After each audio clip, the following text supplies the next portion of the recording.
This is the front of the thigh with the skin and the fatty layer of superficial fascia has been reflected. What you are seeing here is a membranous layer of superficial fascia adherent to the deep fascia of the thigh, that is called as fascia lata. So this is fascia lata. In the superficial fascia, that is outside fascia lata, the structures what we see will be the great saphenous vein, which is similar to cephalic vein in the upper limb. Its three tributaries: the circumflex iliac tributary, superficial external podental, and superficial epigastric. Superficial circumflex iliac, superficial epigastric, and superficial external podental. These three veins will drain into great saphenous vein. Great saphenous vein will in turn pass through saphenous opening to enter into femoral vein. So cutaneous nerves can be seen. This is lateral cutaneous nerve of the thigh or lateral femoral cutaneous nerve of the thigh. This is a direct branch from the lumbar plexus, passes deep to the lateral end of inguinal ligament and enters into the thigh.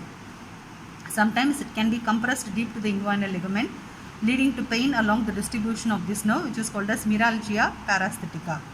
This is intermediate cutaneous nerve of the thigh, and this is medial cutaneous nerve of the thigh. These two are branches from the anterior division of femoral nerve. So this is great saphenous vein. This is fascia lata. One of the modifications of fascia lata is a saphenous opening. You can see a sickle-shaped margin of saphenous opening. The superior margin, the lateral margin, and inferior margins will be well defined. The medial margin blends with the fascia covering the pectineus muscle. It is through this opening only the great saphenous vein will go and drain into femoral vein. Femoral vein covered by femoral sheath. So this is saphenous opening.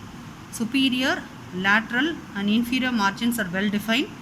Medial margin blends with the fascia covering the pectineus muscle. The three tributaries, superficial external podental, superficial epigastric, and superficial circumflex iliac, will drain into great saphenous vein. Ultimately, great saphenous vein will pass through saphenous opening to enter into femoral vein.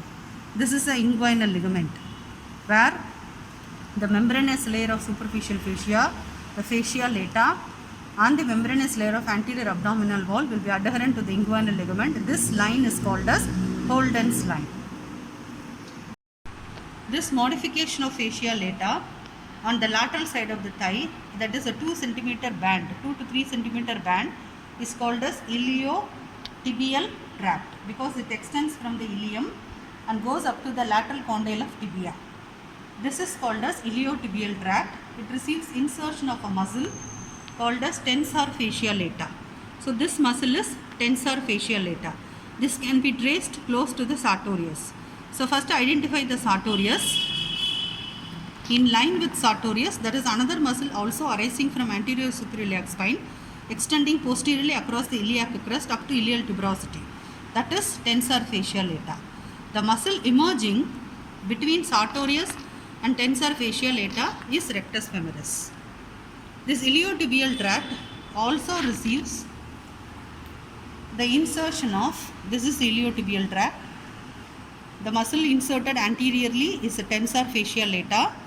The muscle inserted from the posterior aspect of the thigh. This is the lateral aspect. This is anterior aspect. I am turning the cadaver to show you the lateral aspect and further turning to show you the back.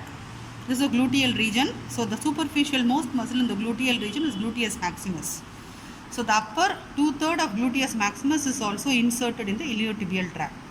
So anteriorly tensor fascia lata, posteriorly gluteus maximus, both will be attached to the iliotibial tract at its proximal end. Distal end of the iliotibial tract will go to the anterior surface of lateral condyle of tibia.